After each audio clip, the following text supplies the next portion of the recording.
The black man had spent 5 years behind the checkout counter at Brooklyn Market, greeting customers with a smile, remembering their names, and showing kindness even when his paycheck barely covered his bills. He believed in doing the right thing, no matter what. So when an older man came up short at the register, the cashier didn't hesitate to cover the difference. But what he didn't know was that this man wasn't just another customer, he was the owner of it all, and that small act of kindness was about to change everything in his life. The city of Atlanta pulsed with energy, cars honking, streetlights flickering against the glassy surfaces of towering buildings, pedestrians moving with purpose. But just a few blocks away from the bustling downtown, nestled within a quieter neighborhood, sat a small grocery store called Brooklyn Market. It wasn't much a modest corner store with flickering neon signage and aisles packed tight with essentials, but to Darius Thompson, it was home. Darius had worked at Brooklyn Market for over 5 years. At 27, he had seen all kinds of people walk through those doors: mothers juggling groceries and toddlers, construction workers grabbing a quick bite after a long shift, elderly regulars who just needed someone to talk to. And Darius, he made sure every single one of them felt seen. It wasn't just about scanning barcodes and handing out receipts. It was about remembering Miss Lorraine's favorite brand of tea, about asking Mr. Phillips how his hip was healing after surgery, about noticing when someone looked like they were having a rough day.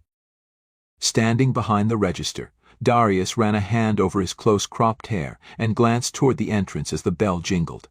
A gust of crisp autumn air slipped through the doorway as a man hesitated on the threshold.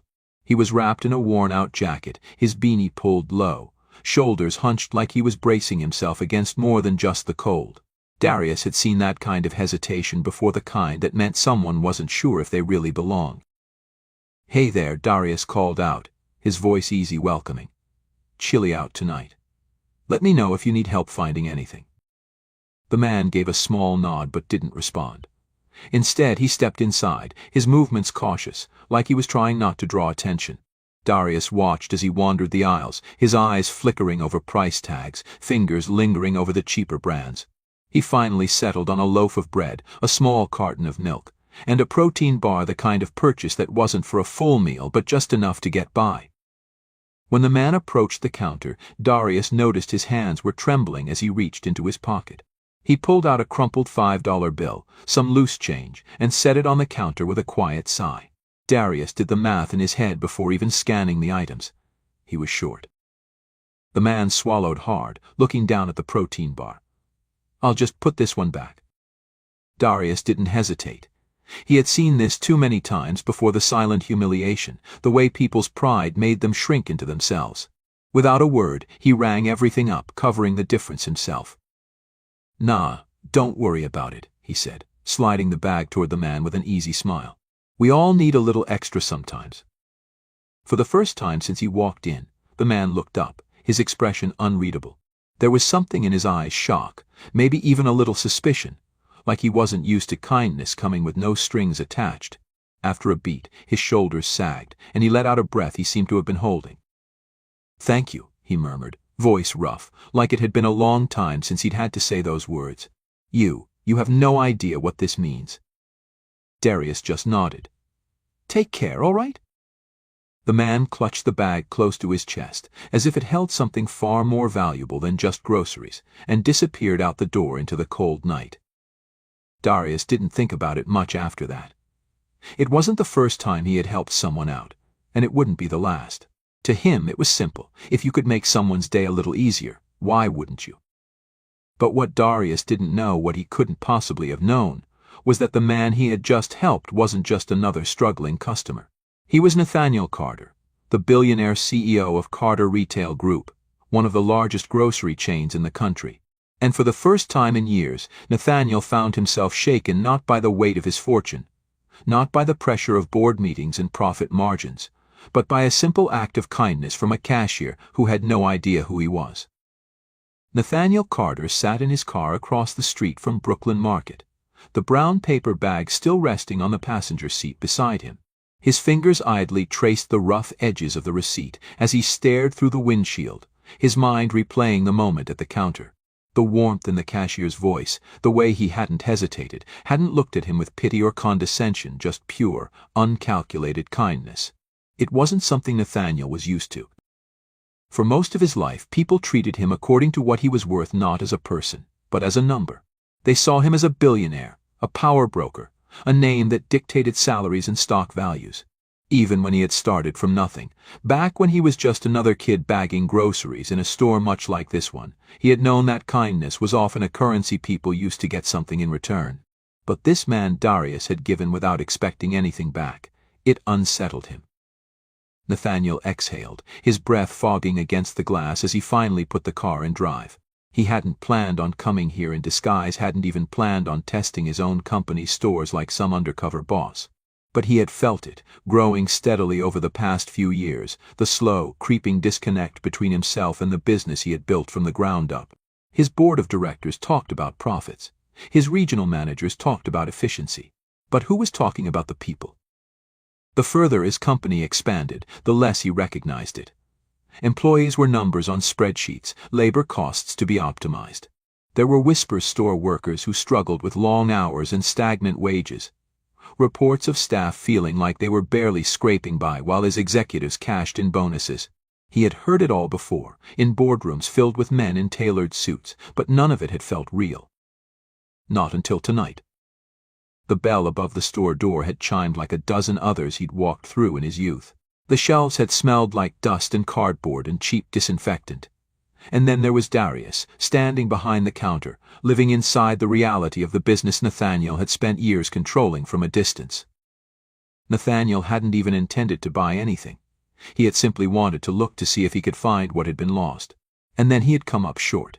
He had felt the shame curl in his gut. The same way it had when he was 19 and broke, the way it had when he had been a young man wondering if anyone in the world actually gave a damn. And Darius, this stranger who had no idea who he was, had simply smiled and let him keep his dignity. Nathaniel clenched his jaw and shifted in his seat, eyes flicking up to the market's glowing sign. The place wasn't even one of his company's chains. It was a family-owned store, not subject to the cost-cutting policies his managers swore were necessary. And yet, the man behind the counter had done more to uphold the values Nathaniel had once built his empire on than half the executives sitting in his corporate office. He let out a slow breath. He had to know more. Nathaniel reached into the glove compartment, pulling out a leather-bound notebook.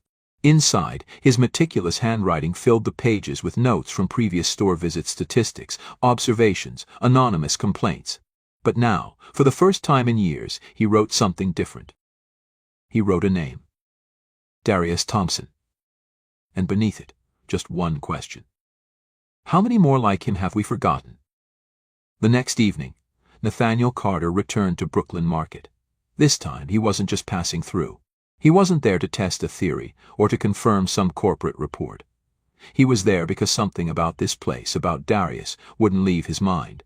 He had spent years running a company built on the backs of men like this cashier, men who worked late hours for wages that barely kept up with rent, men who gave more of themselves to their jobs than the company ever gave back.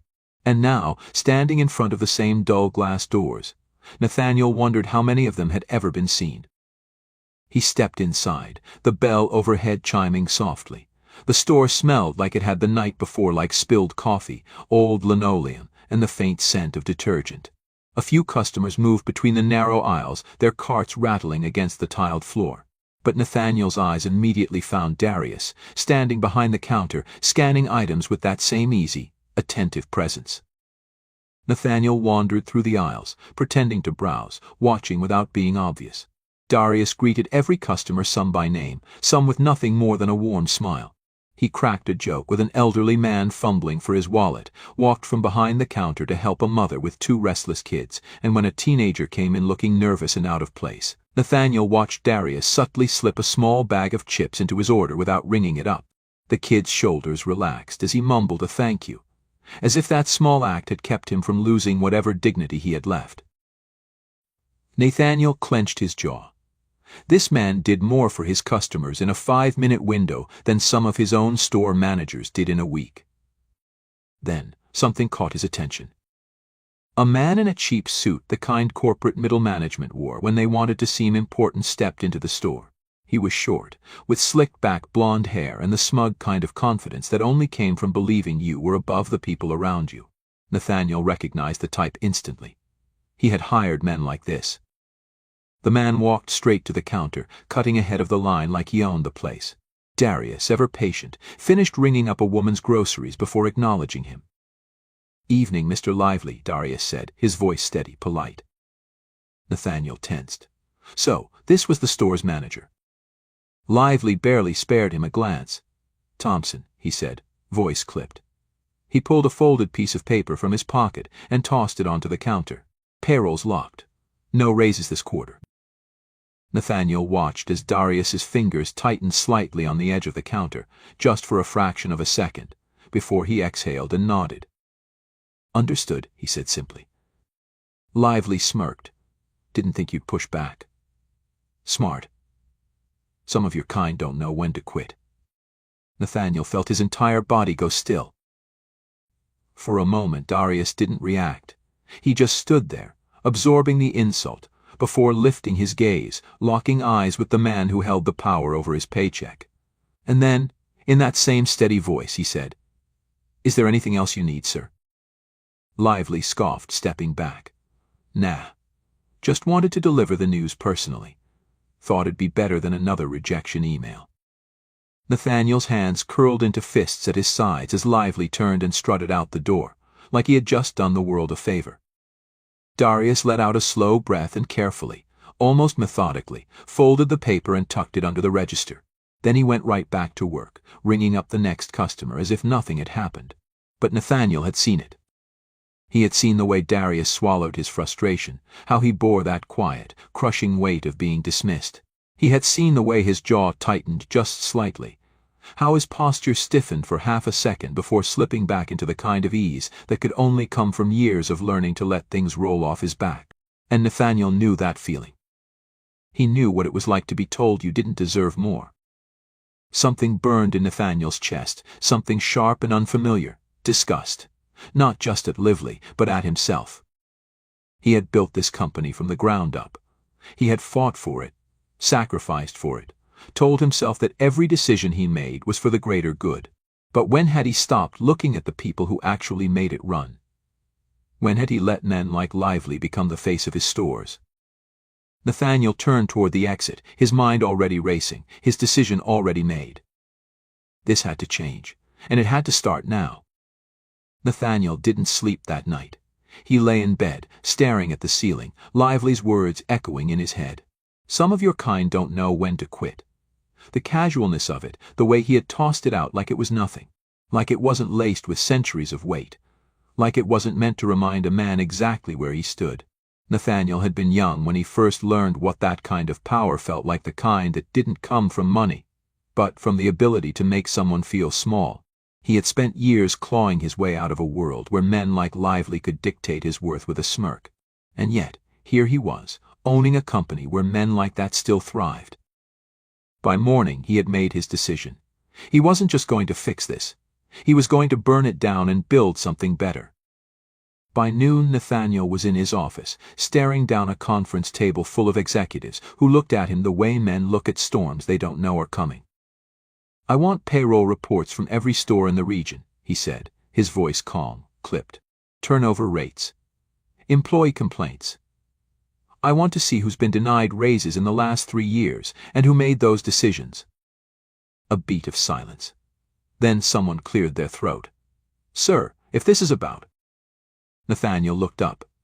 Just one look, and the man shut his mouth. "I wasn't finished," Nathaniel said coolly. "I also want a full review of our regional management. If I find so much as one policy that prioritizes profits over people, I will start firing from the top down." He watched the discomfort settle in the room like a thick fog. Some of them had gotten comfortable in their positions, used to the idea that Nathaniel Carter had become just another billionaire who didn't care about the cracks in his empire. They had forgotten who built this. Nathaniel let them sit in their unease for a moment longer before pushing back from the table. "You have 24 hours, he said, turning toward the door. "Don't waste them." He didn't wait for a response. He had more important things to do. By evening he was standing outside Brooklyn Market again, watching Darius through the window. The man was still working, still smiling, still carrying the weight of something Nathaniel had the power to change. But tonight he wasn't just another customer. Tonight, Nathaniel Carter was here as the man who signed the checks. And he was about to make things right. Nathaniel stepped inside Brooklyn Market, the familiar chime of the doorbell cutting through the low murmur of customers moving between aisles. The store smelled the same, clean, a little stale, a mix of cheap coffee and the citrus-scented disinfectant they used on the floors. But tonight, the air felt heavier, charged with something unsaid. Maybe it was just him. Maybe it was the weight of the decision he was about to make, the collision of two versions of himself, the man who had once fought for his place in this world, and the man who had forgotten what that fight was for. Darius stood behind the counter, scanning items with the same quiet focus Nathaniel had seen before. There was no hesitation in his movements, no trace of the frustration from last night, but Nathaniel knew better. He had spent years perfecting that same mask, the kind that let you swallow injustice without choking on it. Nathaniel approached the register just as the last customer in line stepped away. Darius looked up, his expression shifting slightly, not surprise this time, but recognition. He remembered Nathaniel. "Back again?" Darius asked, his voice steady, unreadable. Nathaniel nodded. "Yeah. Figured I should pay for my groceries this time." Something flickered across Darius's face, amusement, maybe, or curiosity, but he didn't ask the question Nathaniel knew was hanging between them. Instead, he just gestured to the counter. "Got something to check out?" Nathaniel exhaled, rolling his shoulders back. "Not exactly. I'm here about something else." He pulled a business card from his coat pocket and set it on the counter between them. The embossed letters caught the dull overhead light. Darius glanced down and froze. His eyes moved slowly over the name, his brows pulling together as if his brain was trying to make sense of what he was seeing. When he finally looked up again, his expression had shifted, completely guarded now, sharper, like a man realizing he had been playing a game without knowing the rules. Nathaniel didn't give him time to speak. "I should have introduced myself properly that first night," he said, his voice calm, deliberate. "Nathaniel Carter, CEO of Carter Retail Group." Darius didn't react at first. Didn't move, didn't blink, just looked at him, searching, assessing. Then, slowly, he leaned back slightly, exhaling a quiet laugh, not amusement, something closer to disbelief. "Well," Darius said finally, his voice low, "guess that explains a lot." Nathaniel studied him, watching the way his hands settled on the counter, the way his shoulders squared just slightly. He had seen that stance before, not submission, not defiance, but readiness. The way a man braces for impact. "I heard what happened last night," Nathaniel said evenly. "With Lively." Darius's jaw flexed. "You hear a lot for someone who doesn't work here." Nathaniel nodded. "I make it a habit." He let the silence sit for a beat, then leaned forward slightly. "You deserved that raise." Darius's eyes narrowed just a fraction. "That's so." "That's so." Nathaniel held his gaze. "And not just you. Every employee in this company that's been underpaid, overlooked, written off by managers like Lively. That's changing starting today." Darius didn't speak, didn't move, but Nathaniel could feel the air shift between them. A tension, a weight, something fragile and unspoken stretching between two men who had both been on the wrong side of power. Nathaniel pulled another paper from his coat pocket and slid it across the counter.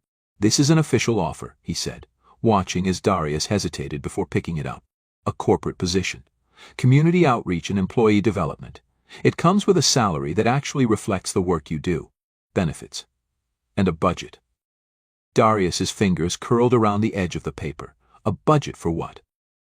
Nathaniel's lips quirked at the corner. "For whatever you need to get that cafe of yours off the ground." That time Darius did react. Just a flicker, a sharp inhale, a split-second hesitation, but it was enough. Nathaniel had read the signs before, had seen what it looked like when a man had taught himself not to hope too quickly. Darius set the paper down carefully. "Why me?" Nathaniel exhaled. "Because you remind me of the kind of man I used to be, and the kind of man I should have been fighting for all along." Silence stretched between them. Not tense, not hostile, just heavy. Darius studied him for a long moment, then finally nodded. It wasn't acceptance yet, but it wasn't rejection either, and for now, that was enough. Nathaniel straightened, pulling his coat tighter around him. Think it over, he said, nodding toward the paper. Let me know by the end of the week. Darius didn't pick it back up, didn't move to shake his hand. But as Nathaniel turned to leave, he heard his voice low, steady, unreadable. I didn't do it for a reward, you know. Nathaniel paused, glancing over his shoulder. I know, he said. That's why you're the right man for the job. And with that he walked out the door, the bell chiming softly behind him, leaving Brooklyn Market a different man than the one who had walked in. Join us to share meaningful stories by hitting the like and subscribe buttons. Don't forget to turn on the notification bell to start your day with profound lessons and heartfelt empathy.